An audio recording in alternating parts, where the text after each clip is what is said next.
Hello friends, আমি জয়া। আজ আমি তোমাদের সঙ্গে আবার একটা রেসিপি নিয়ে চলে এসেছি। সেটা হচ্ছে ভাতের সঙ্গে খাওয়ার জন্য মাছ দিয়ে সবজি দিয়ে একটা ঝোলের রেসিপি। এই সবজিতে থাকছে সজনা ডাঁটা, পটল, ঝিঙে, রাঙালু, আলু আর টমেটো, এগুলো থাকছে। আর এই রেসিপিটা আজকে আমি বানাবো সম্পূর্ণ কাঁচা লঙ্কা দিয়ে এবং বাটা মশলা দিয়ে।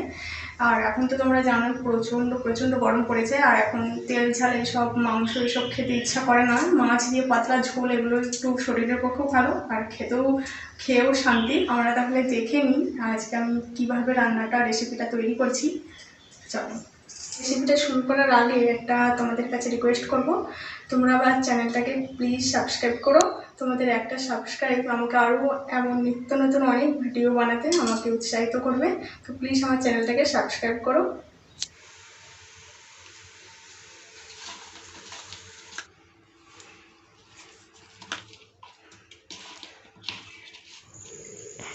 প্রথমে আমি সজনা ডাঁটাটাকে কেটে নেব।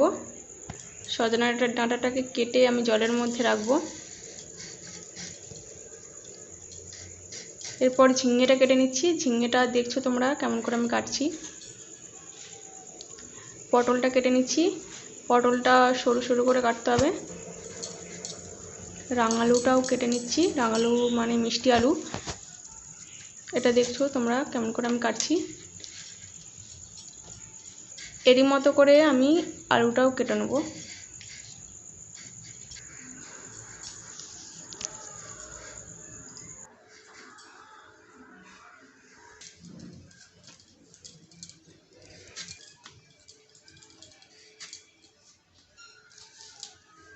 সমস্ত সবজি এখানে কাটা কমপ্লিট হয়ে গেছে। আমি এবার এখানে মশলাটা বেটে নেব। মশলাতে আছে ধনে, মৌরি আর জিরে।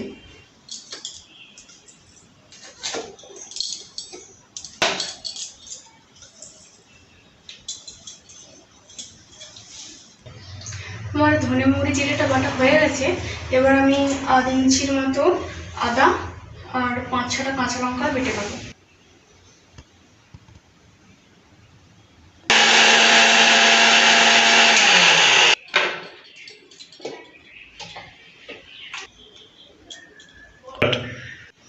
আমার রান্নার জন্য সবকিছু উপকরণ রেডি হয়ে গেছে। এখানে শুকনো লঙ্কা, তেজপাতা, 5 ফোড়ন, এটা আমি ফোড়নে দেবো।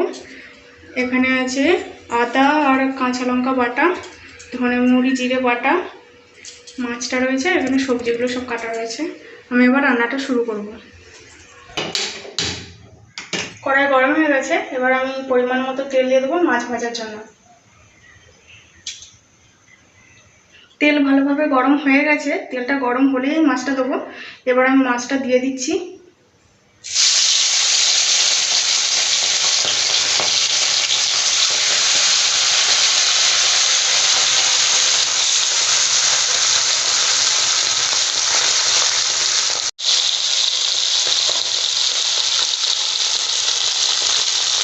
মাছগুলো ভাজা হয়ে গেছে, তুলে নিচ্ছি আমি এগুলো।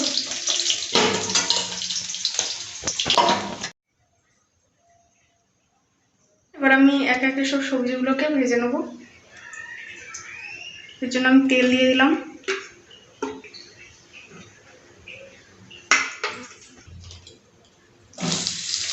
পটল, আলু আর রাঙালুটা এটা আমি একসঙ্গে ভেজে নেব।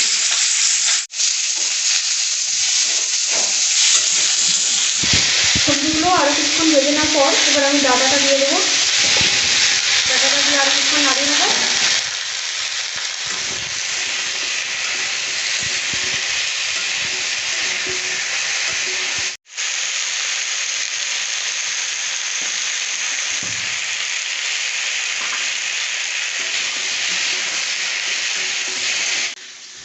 এবার আমি সবজিগুলোকে নামানোর পথে হলুদ দিয়ে দিচ্ছি।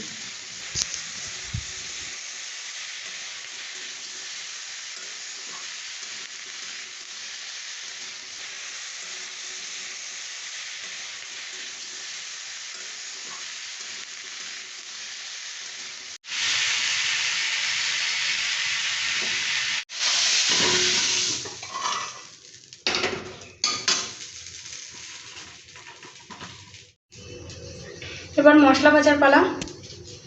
প্রথমে আমি 2টো তেজপাতা দিয়ে দিলাম শুকনো কড়াইতে। একটা মাঝারি সাইজের লঙ্কা, শুকনো লঙ্কা, 5 ফোড়ন দিয়ে দিলাম। এটা কিছুক্ষণ আমি শুকনো কড়াইতে হালকা হালকা করে ভেজে নেবো, তারপর আমি তেল দেবো।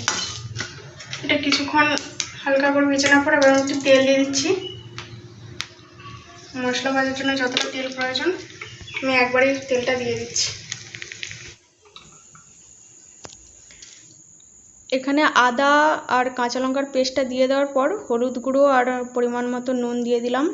দিয়ে আমি কিছুক্ষণ এটাকে নেড়ে নিয়ে কিছুক্ষণ কষিয়ে নিয়ে তারপর আমি একে একে সব ধনে মৌরি বাটাটাও দিয়ে দিলাম, জিরে বাটাটা, আরও কিছুটা নুনের প্রয়োজন ছিল দিলাম। দিয়ে এবার টমেটো কুচিটাও দিয়ে দিলাম। আঁচটাকে একদম কমিয়ে দিয়েছি, একদম কমিয়ে দিতে হবে।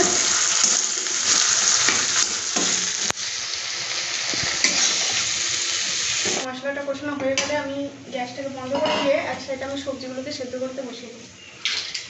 সেদ্ধ করতে বসানোর সময় আমি এতে পরিমাণ মতো নুন হলুদ যতটা আমার তরকারিতে প্রয়োজন ততটা আমি দিয়ে এটাকে বসিয়ে দিলাম কুকারে।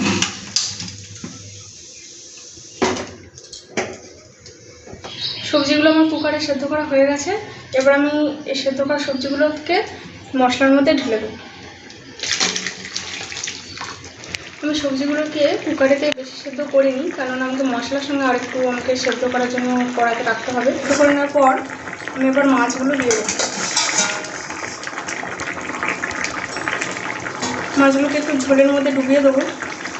মাছগুলো একটু হালকা সেদ্ধ হবে।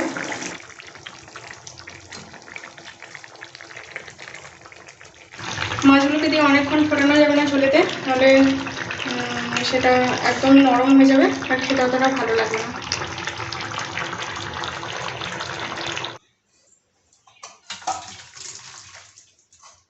আমার এখানে তরকারিটা রেডি হয়ে গেছে। তোমরা দেখতে পাচ্ছ কত সুন্দর দেখতে হয়েছে এবং সেন্টটাও খুব সুন্দর আসছে এবং এটা খুবই সুস্বাদু। তোমরা আমার মতো প্রসেসে বানিয়ে দেখবে বাড়িতে, অবশ্যই তোমাদের ভালো লাগবে।